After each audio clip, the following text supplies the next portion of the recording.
velkommen til den her video. Mit navn er Christine Slot, og i dag har jeg været så mega heldig at få lov til at snakke om den her børste fra Youngblood, som jeg virkelig bare er sindssygt glad for. Det er den her lille foundation børste. Ikke fordi man kan få den i større eller noget, men modellen er simpelthen bare så lille, hvilket er en sindssyg fordel, også du hvor man er ude at rejse, ligesom jeg er. Hårene er meget fluffy, hvilket også vil sige, at man sagtens kan bruge den som en puderbørste. Men så skal du hovedsageligt bare bruge den som, fordi hvis du blander foundation og puder, så kan det godt blive sådan noget fjumsenum, så det er ikke særlig fedt. Men i hvert fald, så den her børste, igen, den er meget fluffy, og så er det en flat stor lille, en flat høj lille kabuki, kan man vel godt kalde den. Den er sådan fantastisk god til, hvis du gerne vil fokusere på et punkt og tage puder på, eller bare vil have puder i T-zonen, eller et eller andet sted for sådan en kæmpe stor børste, hvilket godt kan være lidt svært at styre nogle gange, så kan du også sagtens bruge den her til det nemlig. Den her, har også den fordel, at den er sindssygt god til at blende foundation ind i huden og komme ind og fylde dine porer ud med den foundation, du nu bruger. Den foundation, jeg vil vise jer i dag, hvordan jeg vil påføre med den her børste, selvfølgelig, det er min altid favorit Face & Body fra MAC, som jeg elsker overalt på jorden, og det er en meget let foundation, som huden ånder igennem, hvilket den her hovedsageligt er bedst til at påføre, da at hårene er så fluffy og tynde, og det er ikke ligefrem en stiv børste, så er den sindssygt god til at påføre sådan nogle her foundationer. Eller sådan nogle her foundationer. Sådan en foundation som den her. Det der er så specielt ved den her foundation, det er, at den er, jeg ved ikke om I kan høre det, men den er meget sådan flødeagtig. Den er mega flydende, og jeg plejer altid at kalde den fløde. I hvert fald det jeg vil gøre, det er, at jeg bare vil gå i gang og vise jer, hvordan jeg påfører min foundation med den her lækre foundation børste i hele mit ansigt.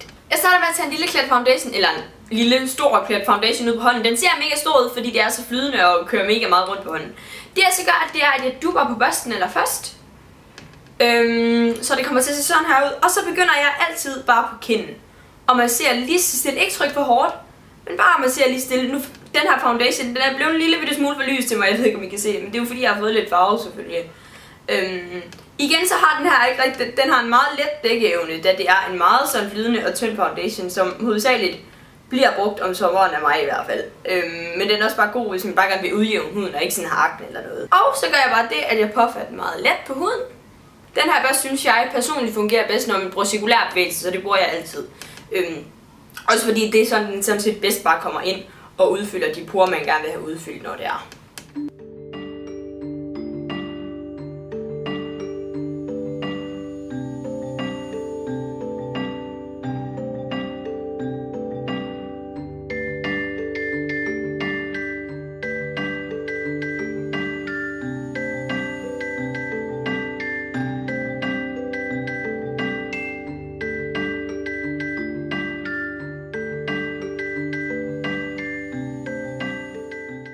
Så har jeg så har jeg påført min foundation, og som I kan se, så er det en meget glødende foundation.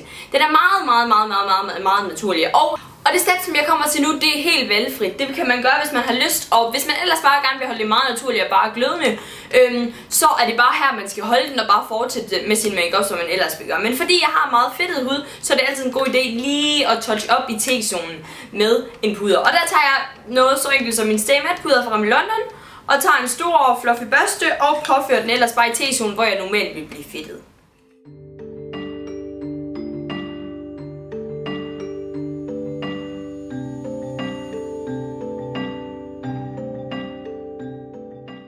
Sådan så har jeg påført min foundation, som jeg hovedsageligt vil gøre det, og det er sådan her, det kommer til at se ud. Sådan generelt, så kunne jeg faktisk sagtens finde på at gå ud sådan her. Også når jeg bare skal i skole og hjemme og sådan noget, fordi jeg magter tit ikke at gøre andet. Og hvis man lige har lidt urenheder og sådan noget, så er det godt altid lige at jævne huden nu. Så ja, i hvert fald så er det sådan her, det færdige resultat, det kommer til at se ud. Så jeg håber rigtig meget, at I kan lide det. Og jeg håber, at I har fået noget inspiration til, hvordan I måske kan få påføre en foundation. De ting, som jeg laver videoer om, dem kan I selvfølgelig altid gå ind og købe på Nice. Og jeg vil igen linke ned i beskrivelsesboksen, hvor du direkte kan gå hen og købe den her. Igen kan jeg ikke huske, hvad den koster. Men det er ikke særlig mange penge for, hvad produktet er. Jeg er sindssygt glad for den her. Og altså, jeg kan virkelig godt lide den her foundation først. Fordi det er også bare naturhår. Det er Youngblood. Normalt, det er altid naturligt, så I love it so much. Så i hvert fald så gå ind og tjek den her ud i det mindste. Og så håber jeg rigtig meget igen, at I kunne lide den her video. Og så skal I huske at følge Nice her på Instagram, hvis I gør det i forvejen. Og så må I også meget gerne tjekke min kanal ud, hvis heller ikke I har gjort det i forvejen. Og så er det gerne tilbage at sige, at vi selvfølgelig snart ses igen. Hej hej!